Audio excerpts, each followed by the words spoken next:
Ok, je vais présenter un petit projet que j'ai développé hier. Je vais expliquer pourquoi, comment ça s'est déroulé et ainsi de suite.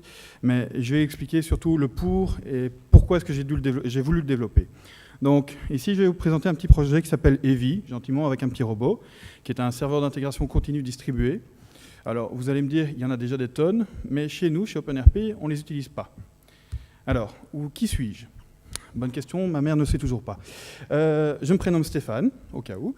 Je suis développeur core de chez OpenRP depuis maintenant 6 ans.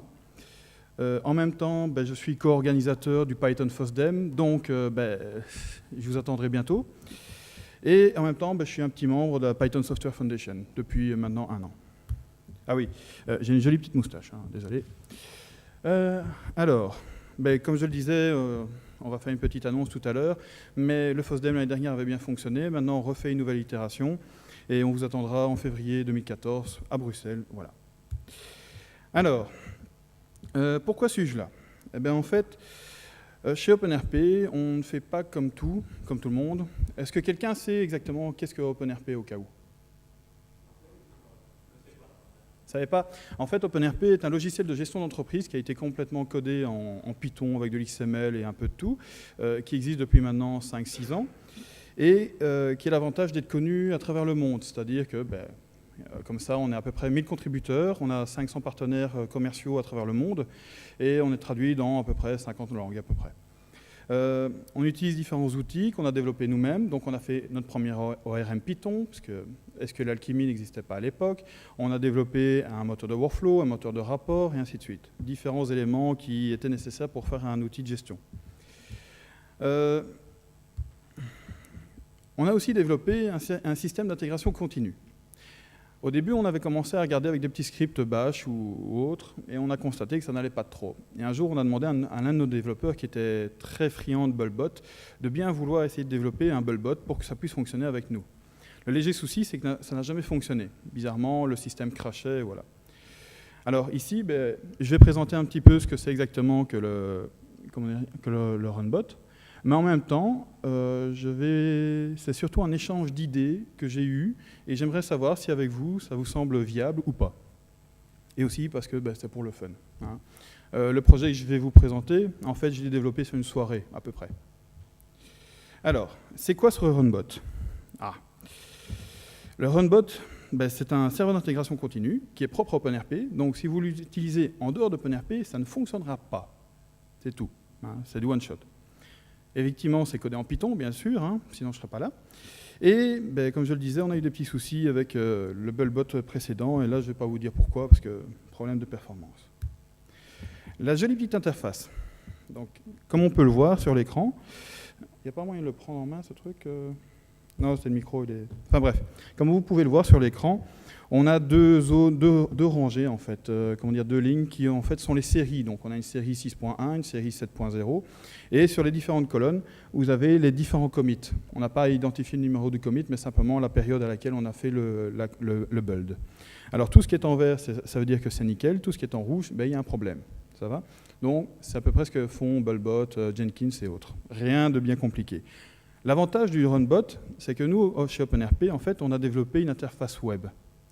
Et qu'on utilise ce runbot-là pour pouvoir déployer en temps réel des solutions, donc des fixes, et on donne à nos clients, donc qui demandent du support ou de la maintenance, une adresse, une URL, sur laquelle ils peuvent aller automatiquement et avoir le fixe en temps réel. Donc on n'attend pas une séance de build qui va durer 2-3 heures ou quoi que ce soit, ou dire le lendemain, voici le fixe a été fait.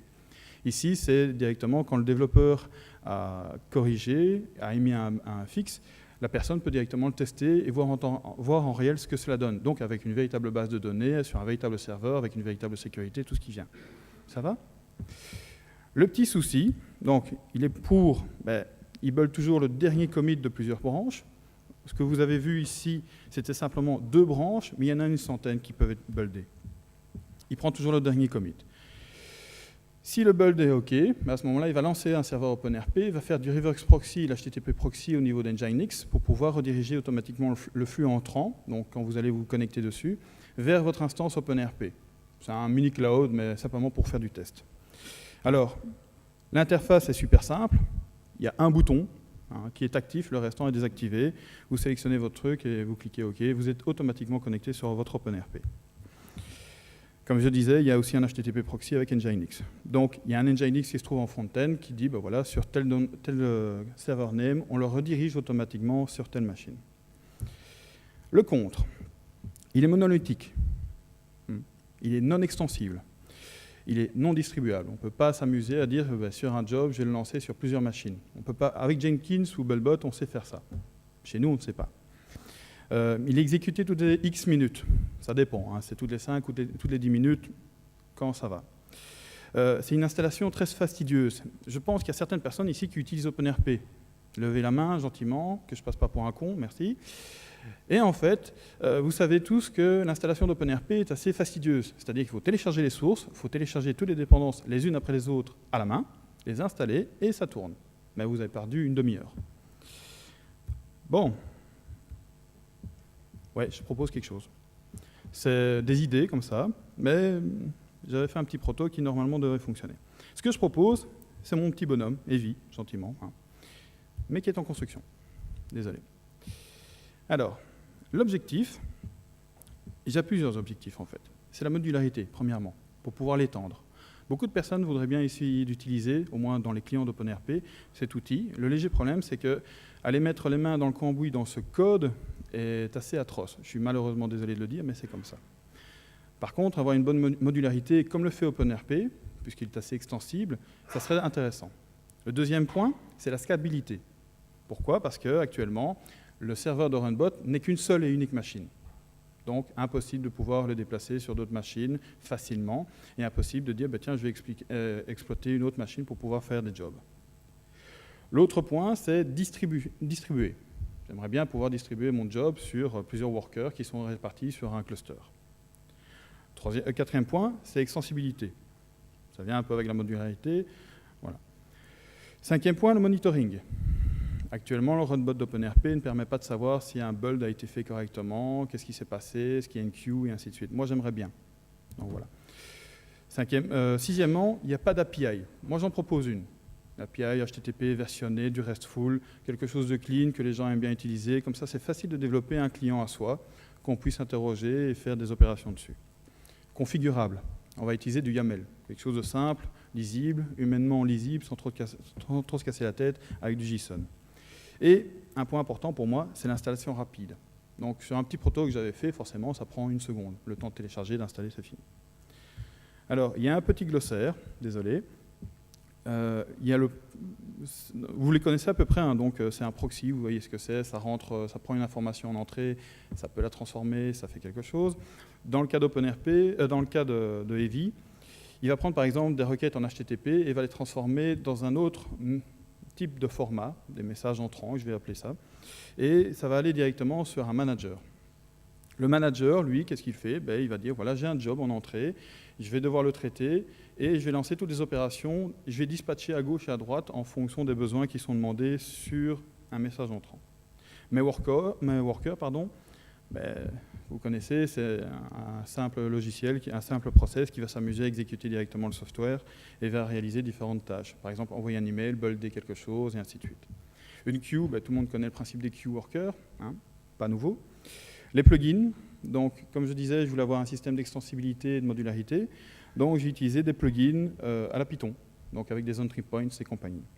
Les jobs, c'est simplement le modèle d'un travail, donc ça je vais expliquer par après.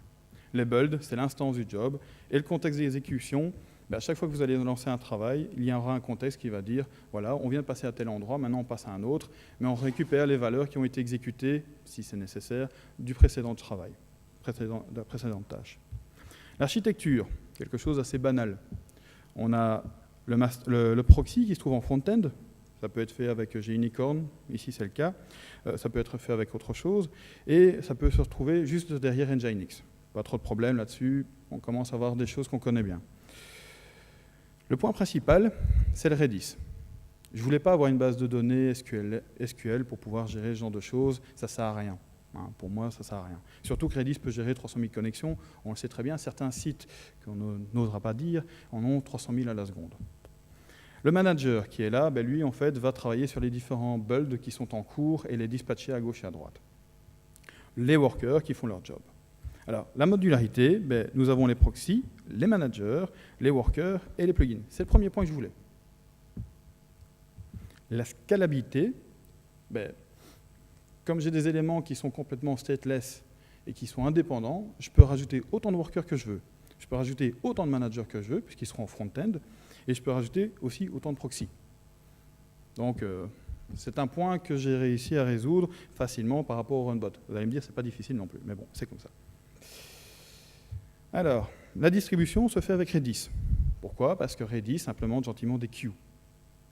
Et en même temps, on peut utiliser ces queues pour alimenter des workers. Alors, l'extensibilité, la création de plugins. Je ne sais pas si certains d'entre vous connaissent Stevedore, qui est une librairie qui a été codée, je pense, par Michael Ford, si je ne me trompe pas, maintenant je me gourre peut-être, qui permet de créer des entry points à la Python, donc avec un beau setup.py, vous l'utilisez, vous l'installez, et automatiquement, il y a une autodécouverte de vos plugins ou de vos modules Python par ce système, Stevedore, et alors à ce moment-là, vous pouvez les utiliser pour pouvoir exploiter ce que vous avez fait, donc pour rajouter de l'extensibilité. Le monitoring, comme on peut le voir, il y a un principe de queue, de worker. On peut avoir de beaux petits graphes si on le désire. Ici, on voit par exemple sur l'écran que pour les différentes queues, il y a une queue par worker. Ça va? Par exemple, moi, à droite, j'ai 2 workers qui vont faire des tâches. Il y en a un qui s'appelle Universe 5733 et un second, c'est Universe 5646. Excusez-moi, je ne vois pas bien. Juste à côté, chaque worker, en fait, va avoir sa propre queue. Ça va? Bon, alors ici, pourquoi est-ce que je montre ça? Simplement parce que les workers vont avoir des capacités différentes en fonction des plugins que l'on aura installés pour chaque worker. C'est-à-dire que sur une machine, vous faites sur une machine, faites 2 virtualenv, vous installez les différents plugins que vous voulez avec le worker en question, et vous pouvez avoir 2 configurations distinctes, 2 fonctionnements distincts, mais en étant sur la même machine. Et chaque worker, en fait, va recevoir un job qui va être dispatché automatiquement par le manager, qui va dire, voilà, maintenant on me demande d'envoyer un email, quel est le worker qui peut envoyer un email? Comme ça, on n'est pas obligé d'avoir un cluster de workers pour envoyer les emails, un autre rien que pour faire des builds. Ce qui permet en même temps de pouvoir vérifier que si vous créez un nouveau plugin, vous n'avez pas besoin de casser votre infrastructure actuelle, il suffit simplement de rajouter un nouveau worker, mettre votre plugin, et automatiquement le système va le découvrir. Et donc de faire un job qui va utiliser ce plugin-là. Je disais que j'avais une API HTTP qui est versionnée, qui reste full, complet. Vous pouvez utiliser du SSL, il n'y a pas de problème. Ce n'est pas au niveau de l'API, je suis d'accord avec vous, il suffit simplement de mettre un Nginx avec un certificat et ça suffit largement. Et ce que vous voulez, c'est extensible. Étant donné que c'est fait avec du Flask, vous pouvez par exemple utiliser directement des extensions Flask pour rajouter ce que vous désirez. Donc, un exemple, rajouter des login password, etc. ou ainsi de suite. Un petit exemple de l'API, ici, pas bien compliqué, on fait un HTTP GET sur une ressource que j'ai construite, et le système permet de me dire en HTTP simplement quel est l'état, quel est l'identifiant et d'autres informations. C'est extensible, vous pouvez le rajouter via un plugin. L'installation, ce que je voulais au début, 2 lignes de commande, c'est tout. Pas besoin de perdre une demi-heure pour essayer d'installer tout ce qui est nécessaire. C'est le principe. Tous les administrateurs qui sont ici, ou qui étaient, savent que ça prend du temps d'installer un nouveau logiciel. Donc ici, j'essaie de faire quelque chose de simple. Comme ça, on est tranquille, et voilà. Alors, Redis. Pourquoi Redis? J'aurais pu utiliser une base de données SQL. Le léger problème, c'est que pour implémenter une queue en SQL, il faut se lever tôt. Il y a un seul projet qui est chez Heroku, qui s'appelle SimpleQueue, qui est codé en Ruby. On a essayé de développer la même chose en Python, mais c'est assez amusant parce qu'il faut faire du PLPGSQL, pardon. Et tout le monde ne connaît pas le PLPGSQL. Donc, un truc simple, facile à installer. Sur un macOS, il faut 2 secondes pour l'installer. Sur un Debian, idem. Donc voilà, quelque chose de simple, et ainsi de suite. Alors, c'est en mémoire, donc super rapide. Il y a la possibilité d'avoir une persistance. Donc, si jamais on arrête le Redis, vous récupérez tout votre job. Il n'y a pas de perte. C'est bien. Dans le runbot actuel d'OpenRP, on perd tous les jobs. C'est un peu dommage. Il y a le principe de queue, c'est built-in. Donc, il n'y a pas besoin de développer quoi que ce soit au niveau d'une application ou quoi que ce soit. Et je l'utilise aussi en même temps pour la persistance de la configuration du système. Ça va? Alors le proxy, il déploie simplement une API HTTP. Il est RESTful, comme je l'ai dit, il est versionné, mais il fait aussi office d'interface web. Et en même temps, dashboard pour les queues. On peut rajouter des options dessus, il n'y a pas de problème. Alors, l'interface web, par exemple, interroge directement le Redis pour savoir où en sont les workers, quels sont les états, où en est l'état d'un build. Les workers. Les workers ont des capacités. Ici, je l'ai marqué au singulier, c'est une faute, désolé. Mais les workers ont différentes capacités qui sont déterminées en fonction des plugins qui ont été installés pour chaque worker. De cette manière, vous pouvez avoir une sorte de workflow dans votre système, dire, ben voilà, je vais avoir un worker sur lequel je ne vais faire que des emails, de l'autre, je ne vais faire que du build, de la documentation, et ainsi de suite. Mais tout ça est en fonction des différents plugins que vous aurez installés. Donc, votre worker peut dire, ben, si vous avez une machine qui est trop puissante et que les workers ne font quasiment rien, vous pouvez rajouter un plugin, l'activer, et automatiquement, le système va commencer à travailler sur d'autres tâches. Il écoute sur sa propre queue. De cette manière, il n'y a pas moyen de donner un job à un mauvais worker. Pas moyen de se tromper. Il fait son boulot, uniquement sa tâche. Il ne fait rien d'autre. Il ne va pas commencer à faire des interactions sur d'autres systèmes ou quoi que ce soit. Tu envoies un email, c'est tout. Et il est configurable via du YAML. C'est-à-dire que sur chaque instance de worker, vous pouvez avoir un fichier de configuration que vous pouvez utiliser pour pouvoir le lancer. Comme ça, si jamais vous voulez overrider la configuration par défaut qui était stockée directement dans le serveur Redis, via le fichier YAML, à ce moment-là, vous pourrez le faire. Le manager, donc je me suis dit, comme un worker peut faire tout et n'importe quoi, mais principalement en fonction des plugins qu'il a, le manager est simplement un worker qui aura aussi son propre plugin, le plugin manager. Lui, qu'est-ce qu'il fait? Il va prendre un job qui est en cours, un build en fait, il va regarder, va dire, voilà, j'ai un build qui est à faire, je regarde vers quelle tâche je dois l'envoyer, et automatiquement, le système va dispatcher cette nouvelle tâche au worker qui correspond en fonction du plugin qui est adéquat. Par après, quand le job aura été fait, ça revient dans la queue du master. C'est pour ça que j'ai dit tout à l'heure que chaque worker a sa propre queue. Ça, on est sûr et certain qu'il n'y en a pas un qui vient ennuyer l'autre. De cette manière, on a un système de workflow qui est configurable à souhait. C'est un workflow linéaire, mais au moins ça fonctionne. Ce n'est pas un système monolithique, on dit avec des if si ça fonctionne, etc. Ici, vous rajoutez un nouveau plugin qui va gérer quelque chose et qui peut générer une sortie. Alors, comme je le disais, les plugins, c'est basé sur Stevedore, qui est une librairie qui a été codée il y a 1 an ou 2 ans, qui est utilisée principalement dans Celometer, d'OpenStack, si quelqu'un peut confirmer, je pense. Configurable, qui développe une capacité, une seule fonctionnalité. Il y a des exemples, il y a des emails, la gestion des emails, le Nginx et le Bazaar. Pourquoi Bazaar? Simplement parce qu'on utilise OpenRP. Alors un exemple de plugin. On a le plugin email. Donc là, ici, vous voyez un exemple. C'est intéressant parce que comme ça, vous voyez comment fonctionne Stevedore. Donc ici, je fais simplement un entry point dans mon fichier setup.py dans lequel je décris mon plugin. Je dis voilà, evi.plugin et le nom s'appelle evi. Il va devoir charger la librairie qui se trouve, le module Python qui s'appelle plugin et qui contient la classe email qui est définie là. Ça va? Rien de bien compliqué. Alors, chaque plugin reçoit... en fait, il faut définir simplement une fonction run, une méthode run, qui prend 5 paramètres. Un job, donc le template du travail, le build, l'instance, le plugin, donc le nom du plugin. Pourquoi? Parce que parfois, un plugin peut faire plusieurs choses, dans certains cas. Un config, une configuration, donc la configuration, par exemple, d'un serveur email pour l'envoi d'email, et un contexte. Alors, les jobs, c'est un modèle de travail, modèle d'un travail à réaliser, et c'est statique. Alors un petit exemple, voici, ça c'est un job en YAML, que je définis au niveau des vies. Donc je lui dis gentiment, tu as un nom qui s'appelle hello, tu as un plugin qui s'appelle email, une configuration qui est relative à ce job, qui est email, on va dire from foobar, to bar foo, subject hello, body how are you. Ça va? Ça c'est simplement simple. On pourrait aller sur un élément un peu plus convaincant. un peu plus difficile. Si, par exemple, le build d'OpenRP 7, on a un plugin BZR Fetch Source qui va aller récupérer les sources sur Launchpad, un autre qui va builder OpenRP, le troisième qui va l'exécuter. Pourquoi? Simplement parce que les builds, on fait simplement les tests, ensuite l'execute, on le lance.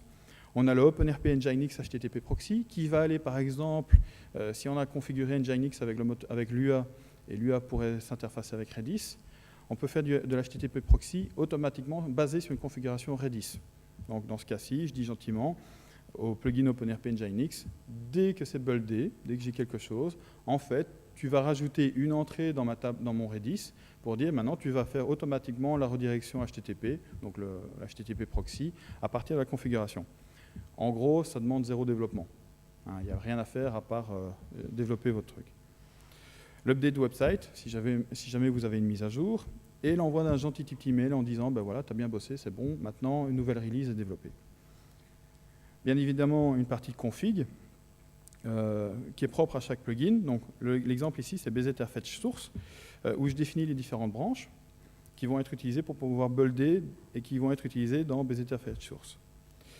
L'OpenNginx HTTP Proxy, qui lui va permettre de faire la configuration. Donc ça, ce sont des configurations qui sont propres uniquement au plugin et pour cette instance du build.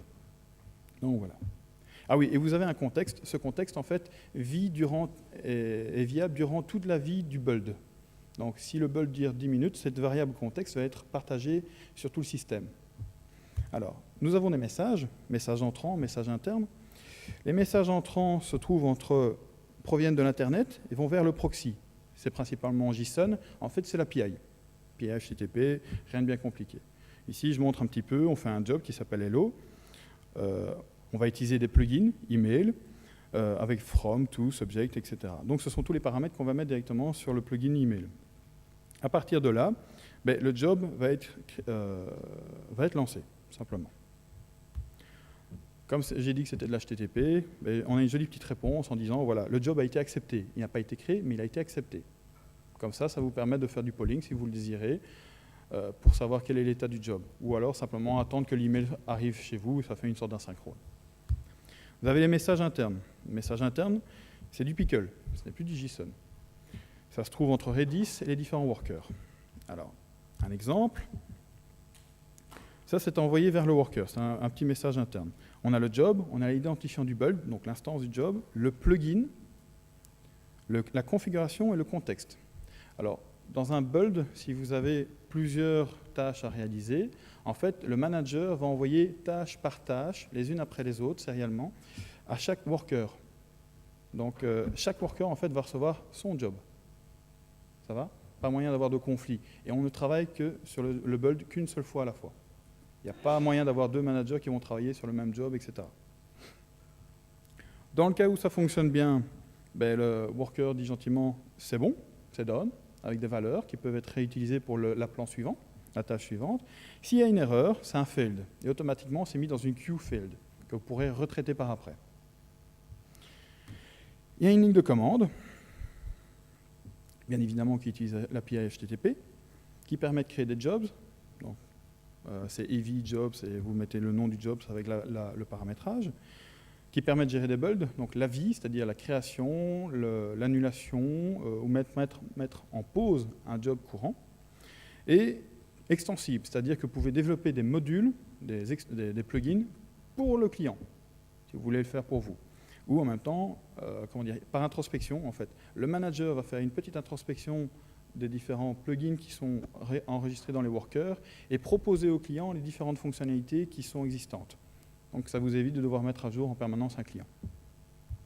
Alors pour l'avenir, il y aura des unit tests, de la documentation, utilisation d'un file system distribué et répliqué, la possibilité d'avoir les logs directement dans Logstash ou dans Riemann pour pouvoir une centralisation des logs, chose importante pour des administrateurs, un plugin de déploiement continu, parce qu'actuellement c'est des petits plugins comme ça, la possibilité d'avoir des hooks Git ou Bazaar ou Mercurial, l'utilisation de Python-F, qui est une nouvelle librairie qui a été développée l'année dernière, mais qui est maintenant principalement connue, qui fait tout ce qui est API, HTTP, REST, mais de manière correcte. Du JSON en interne. Pourquoi? Parce que de cette manière-là, on pourra utiliser d'autres langages pour pouvoir implémenter les workers, style du Go, du Ruby, de l'Erlang ou autre.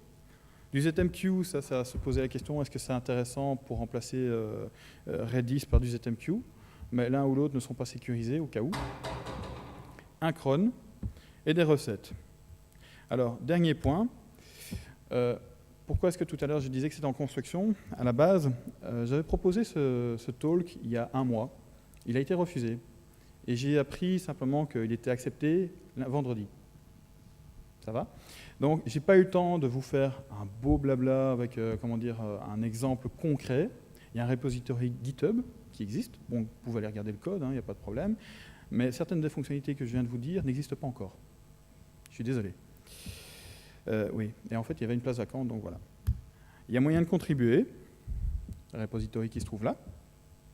Et si vous voulez me dire un petit coucou, ben voici mes coordonnées. Ça va? Voilà.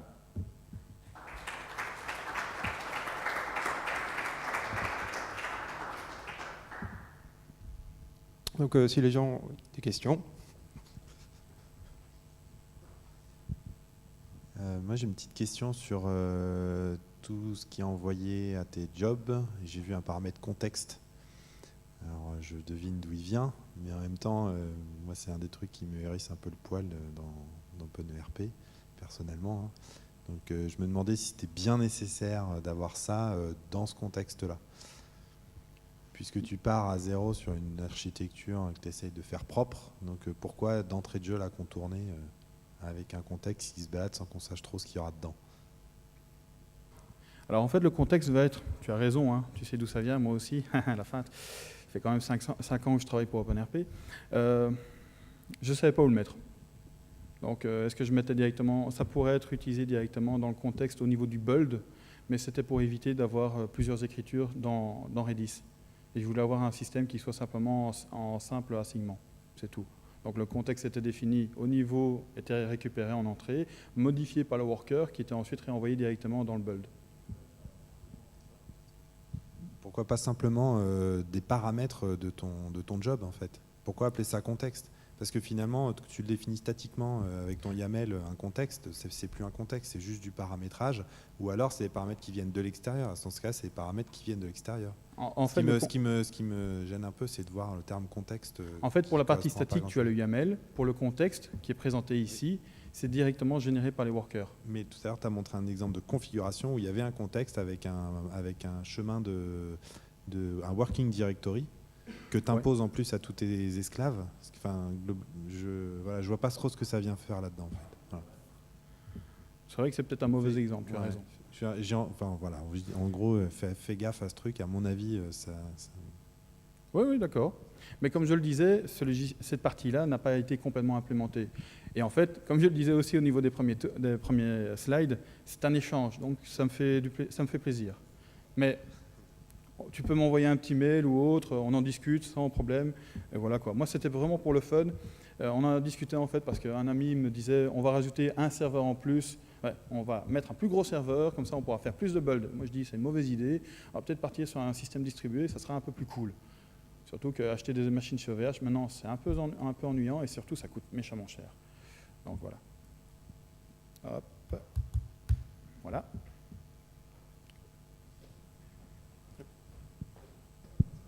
Oui.